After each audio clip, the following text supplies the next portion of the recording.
Hello friends, good morning, જય શ્રી કૃષ્ણ, જય દ્વારકાધીશ. કેમ છો બધા? મજામાં ને? તો સ્વાગત છે તમારું આજના નવા વિડીયોમાં. અત્યારે 11 જેવો ટાઈમ થઈ ગયો છે અને અત્યારે અમારે બહારગામ જવાનું છે મારા ફૈજીના ઘરે. અમારી સાથે જો મમ્મી અને દિત્યા બે આવવાના છે. હાય દિત્યા, તારે પણ આવવું છે ને? આજે દિત્યાબેનને રજા છે એટલે એને કાંઈ ટેન્શન નથી ભણવાનું. તો ચાલો જાઓ ને ફટાફટ. ચાલો તો જો અમે અહીંયા છે ને ફઈની ઘરે પહોંચી ગયા અને દિત્યાએ જો અહીંયા આવીને સીધું ઝૂલામાં બેસવાનું કામ ચાલુ કરી દીધું. દિત્યાને મજા આવે છે કા? ફઈ હમણાં છે ને નવા મકાન જ બનાવ્યા છે એટલે મકાન જોવા આવ્યા અને સ્પેશિયલી દિત્યાને આખા મકાનમાંથી ઝૂલો વધારે ગમ્યો કા? મજા આવે ને તને અહીંયા? હા, બેસી છે ને અંદર. વાહ, દિત્યા તો તાકાત વાળી છે ભાઈ. હા હા દિત્યા જો અહીંયા નાની ગેંડી છે ને આપની, એટલે દિત્યાને જ મજા આવી ગઈ. આજે ટાંકો પૂરો થઈ જવાનો છે. ચાલો તો જો અમે અહીંયા ફઈની ઘરે પહોંચી ગયા છીએ. જો આ મારા સૌથી નાના ફઈ છે. જય શ્રી કૃષ્ણ. ના એની છોકરી છે, આજે તો રજા છે એટલે ઘરે છે ને એની બીજી છોકરી અને હજી એક બેન બહાર ભણે છે કા? તો ફઈએ છે ને હમણાં નવા મકાન બનાવ્યા છે તો અમે મકાન જોવા આવ્યા અને દિત્યાએ છે ને એ બધે આટો મારી લીધો અને અહીંયા જો બધી લાઈટો ચાલુ કરીને જોઈ લીધું. કઈ બાકી ન રહેવું જોઈએ. દિત્યા મજા આવી તને? કેટલો લાઈટ ચાલુ? જો સીડીમાં લાઈટું થાય ને એટલે દિત્યા એ લાઈટ ચાલુ બંધ કરે છે અને મજા આવે છે ને લાઈટું જોઈને. તો જો અત્યારે દેખાવ ન આવે આનો, અંધારામાં વધારે દેખાવ આવે કા પ્રિય? અંધારામાં મસ્ત લાગે. દિત્યાને એમ કે હું હાલું ને એટલે લાઈટું ચાલુ થાય કા દિત્યા?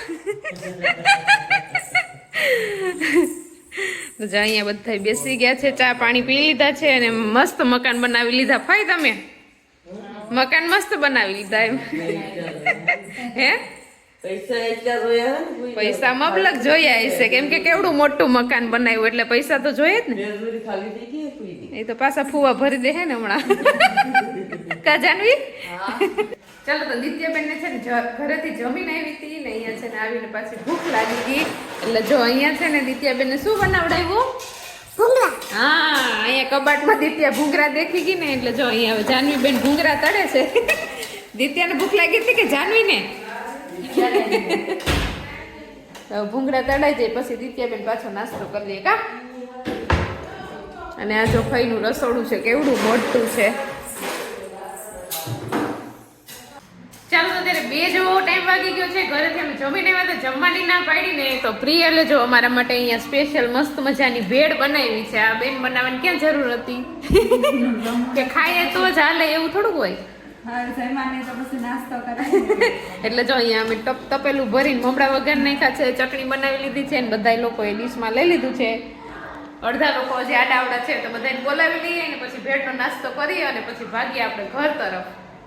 ચાલો તો અત્યારે 3 જેવો ટાઈમ વાગી ગયો છે અને બધું જો બેસી લીધું, નાસ્તો પાણી કરી લીધા, જવાનું ચા પાણી પણ પી લીધા છે ને હવે જો બધા આપણે છે ને ફઈના મકાન જોઈ લીધા ને હવે જવાનું છે. હાલો આવજો બધા હો આટો મારવા.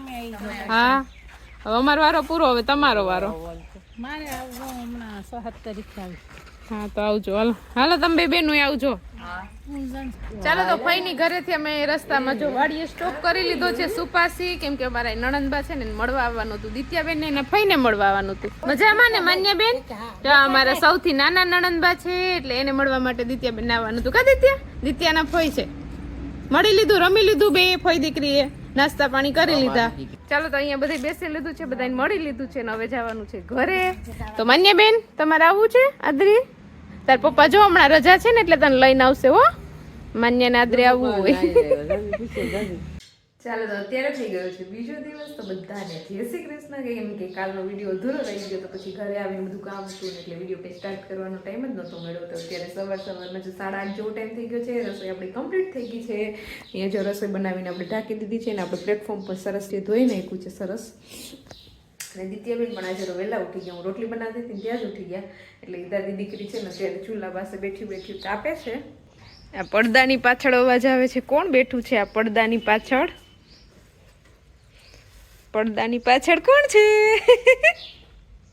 આવકલી હે અહીં શું કરો તમે? તાપો છો? આદિત્ય જો વહેલી ઉઠી ગઈ. મોડું ઉઠવાનું હોય તો વહેલી ઉઠી જાય, જ્યારે ઉઠાડીએ ત્યારે ઉઠતી નથી. Good morning Ditya.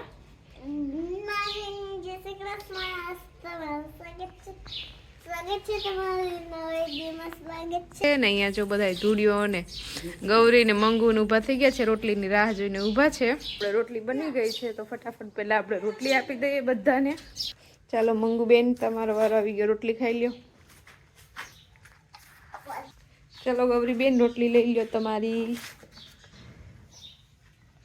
ચાલો તો ગાયને આપણે બધાને રોટલી આપી દીધી છે ને હવે આપણું રૂટીન જે કામ છે એ કરશું. અને અત્યારે જો અહીંયા દ્રાક્ષમાં છે ને ઠંડી પડે ને એટલે પાછી દ્રાક્ષ આવવા માંડી છે, વચ્ચે ઓછી આવતી, હમણાં પાછી ચાલુ થઈ છે. જો અહીંયા લુરખો છે એક મસ્ત, અહીંયા એક જો મસ્ત લુરખો છે, પછી એક લુરખો અહીંયા છે, એવી રીતે એક બાજુ એક અહીંયા છે. પણ જે આ બધા લુરખા છે ને એ કાચા છે, પાક્યા નથી. આ લુરખામાં 2 દાણા પાકેલા છે, આમાં 2 દાણા પાકેલા છે. એટલે હવે ઠંડી પડે છે ને એટલે ધીમે ધીમે શરૂઆત થશે. બાકી તો આમાં છે ને દ્રાક્ષના વેલામાં હાવ પાંદડા ખરી ગયા હતા, પણ હવે પાછા નવા પાંદડા આવ્યા છે અને દ્રાક્ષ પણ આવવાની શરૂઆત થઈ ગઈ છે. અને અહીંયા જોઈ લો ગુલાબડીમાં ગુલાબ જોઈ લો તમે, કેવા મસ્ત લાગે છે, કેટલા મસ્ત મસ્ત ગુલાબ ખીલા છે. ઉપર પણ બહુ ઊંચા આવી ગયા છે, આંબા માટે આપણે કંઈક લાકડીનો સહારો લેવો પડે. એક જો અહીંયા એવું છે, નીચે મસ્તીનું ગુલાબ છે, જોતાં જ તોડવાનું મન થઈ જાય. જો હજી અહીંયા કળી છે નાનકડી, હજી ખીલશે. બાકી ગુલાબડી તો જો અમારે એટલામાં જ વાવેલી છે, પણ એટલી ઊંચી ગઈ કે રસોડાની ઉપર છે અગાસીએ પહોંચી ગઈ. ચાલો તો અત્યારે 9:45 જેવો ટાઈમ થઈ ગયો છે અને આપણે ઘરનું ઓલમોસ્ટ બધું કામ કરી નાખ્યું છે. કચરા પોતાને એવું બાકી છે. અને અત્યારે જો સવારમાં કપડાં ધોઈને છબલું પણ ભરાઈ ગયું છે. અત્યારે સવારમાં ઠંડા પાણીમાં કપડાં ધોવાને એટલે બહુ અઘરું કામ છે. તોય આપણે જો હિંમત રાખી અને બધા કપડાં ધોઈ નાખ્યા છે ને હાથ છે ને અત્યારે હાવ ખોટા પડી ગયા છે, કેમ કે પાણી જેટલું ઠંડુ સવારમાં આવે ને એટલે આપણા હાથમાં આમ ખાલી ચડી ગયું ને એવું થઈ જાય, એટલે એટલા ઠંડા હાથ થઈ ગયા છે. તો કપડાં છે એ સૂકવી દઉં ને પછી દિત્યાબેનને આંગણવાડીનો પણ ટાઈમ હમણાં થઈ જશે, તો એનું ગરમ પાણી મૂકી દીધું છે. તો હવે વિડીયોને અહીંયા એન્ડ કરી દઈએ. તો તમને આજનો મારો વિડીયો કેવો લાગ્યો કોમેન્ટ કરજો, લાઈક કરજો, શેર કરજો, ને જો ચેનલમાં ન હોય તો સબસ્ક્રાઈબ કરજો. આવતીકાલે મળીશું નવા વિડીયો સાથે, ત્યાં સુધી બાય, ગુડ નાઇટ.